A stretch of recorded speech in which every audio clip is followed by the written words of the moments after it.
What up, everybody? Today I'm going to be breaking down the character descriptions for Season 4 Power Book 2 Ghost, and also digging into any potential clues that we could get from these descriptions as well.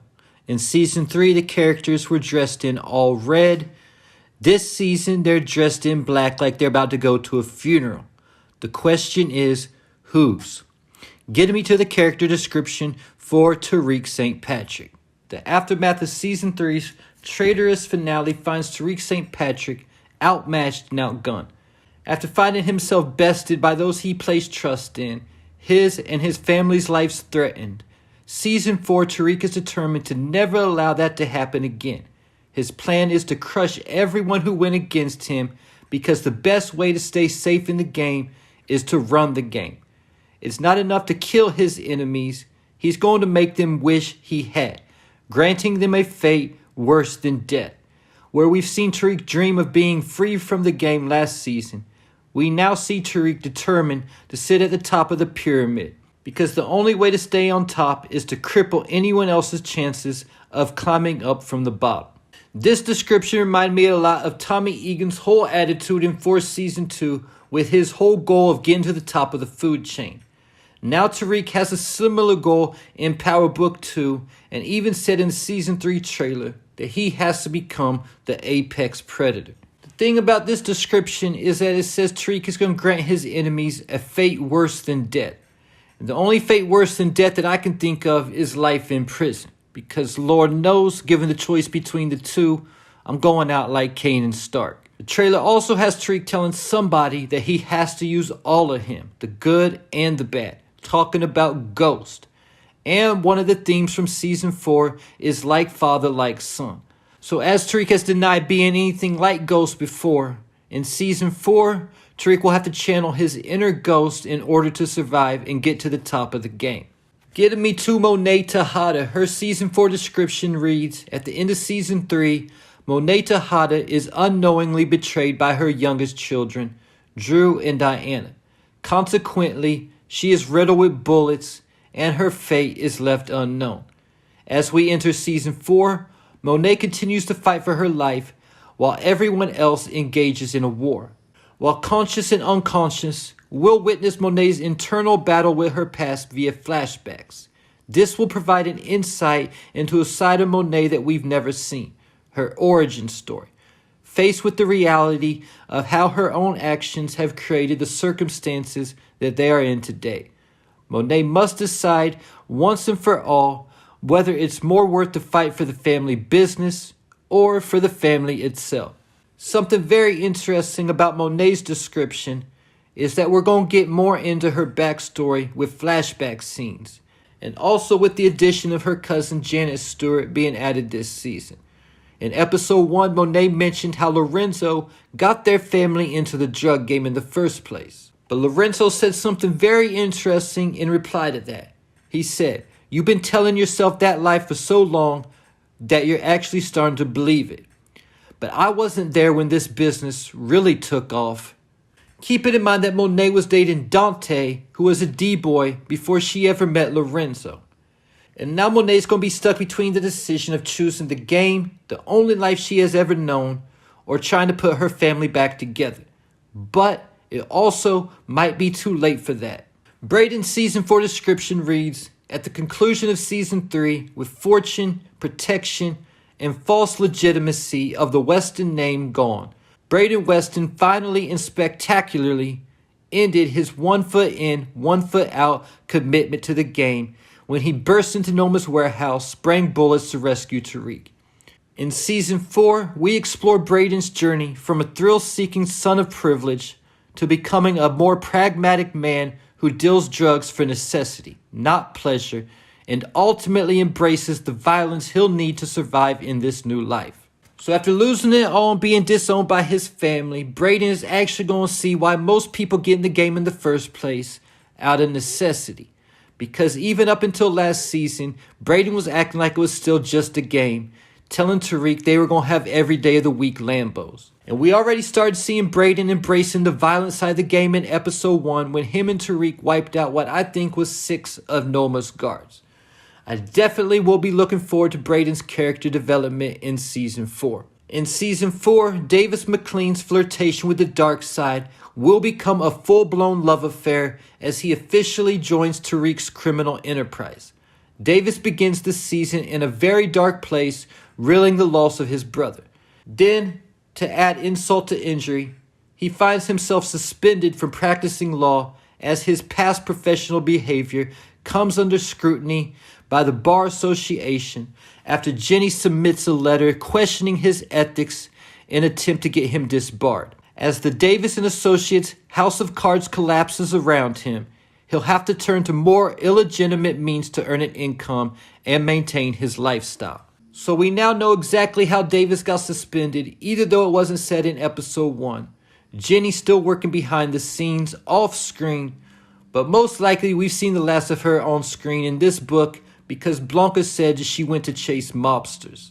So her last assignment on book 2 was to destroy Davis's law career, where he would turn 100% to the streets. And it said that it was a love affair. Because Theo pushing him in another direction, Davis got out the life at an early age. And keep in mind, he caught a body when he was only a teenager. So Davis will be taking a darker turn in Season 4, working with Tariq. And we now also know that Davis is going to be hooking Tariq up with a new plug and taking 20%. And I think this is the season where we finally see Davis catch a body. If he does, let me know who you think it's going to be in the comment section.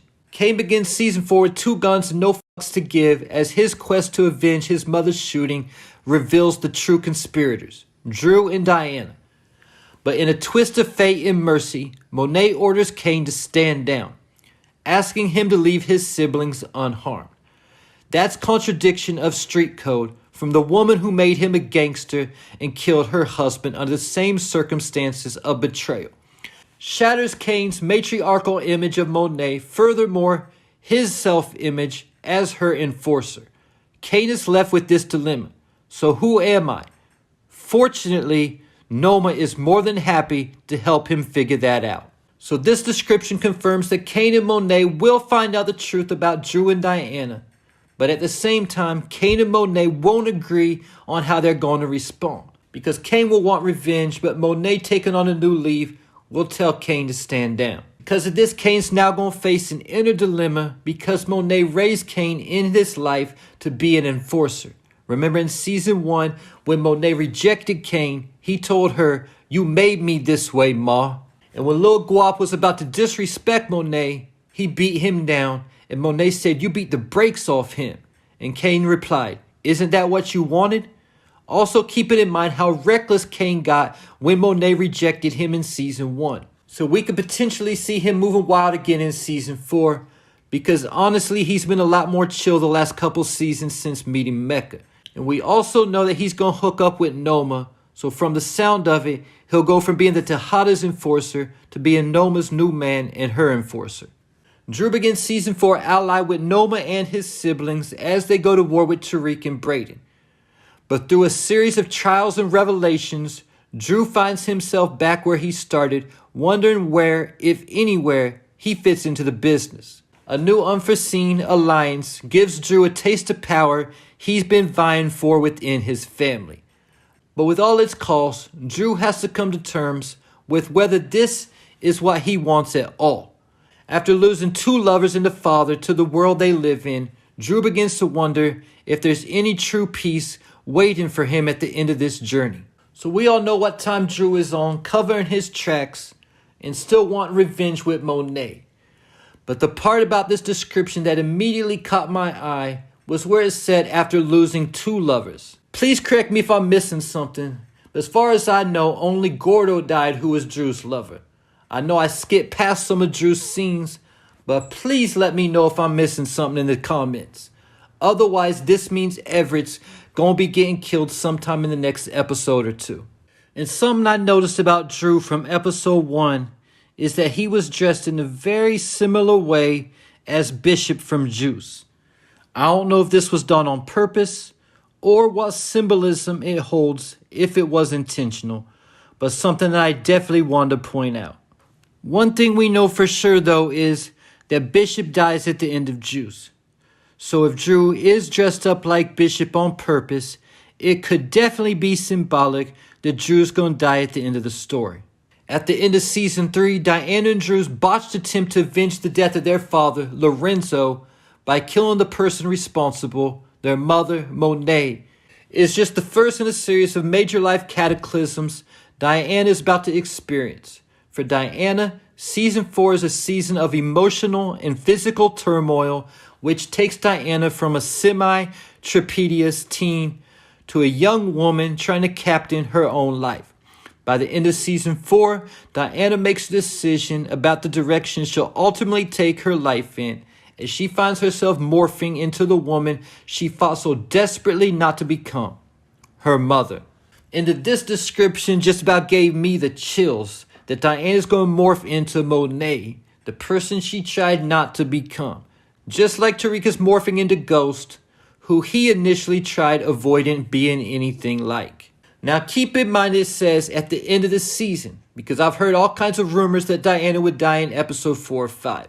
But by the sounds of this, Diana might just be the last Tejada standing and also getting her own spinoff. Entering season 4, Effie Morales is very aware that the game will only end one way for her. So she doubles down on herself and her ultimate goal, a PhD in robotics from Stanford.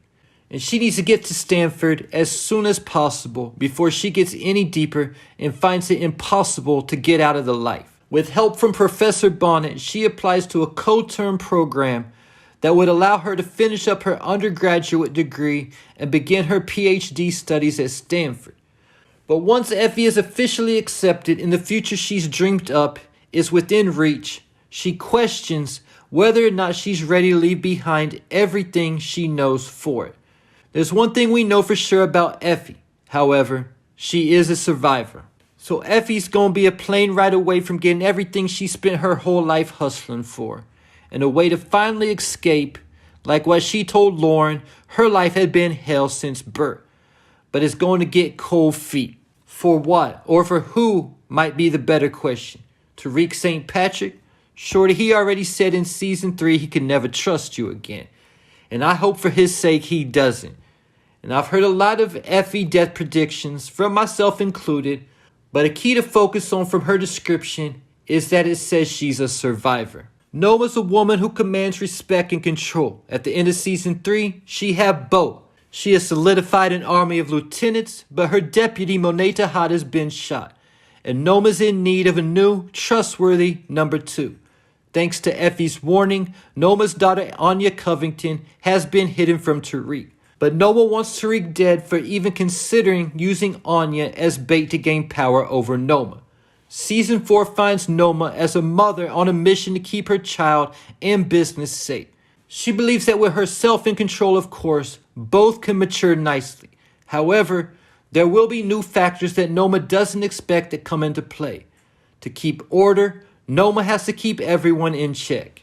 So either though Monet looks like she's going to be recovered by episode 2, Noma will still look to find a new number 2. And I think we all know that this is most likely going to be Kane. But a big question to ask, is Monet going to be at beef with Noma in season 4? Because they are both control freaks and they could potentially be at war over control of Kane. In addition to Monet trying to get Drew and Diana from under Noma's thumb. And look how the tables have turned. I remember in season 1 it was Tasha trying to get Tariq from under Monet's thumb. So from the sound of these descriptions, it doesn't sound like it's the end of this story, but the crew wearing all black represent the death of their old selves and going from kids to adults. Either though, there will likely be a couple major deaths this season. And if you haven't checked out my new character description video, I'll leave a link to that in the description. And there you have it. Leave your thoughts, theories, and predictions in the comments.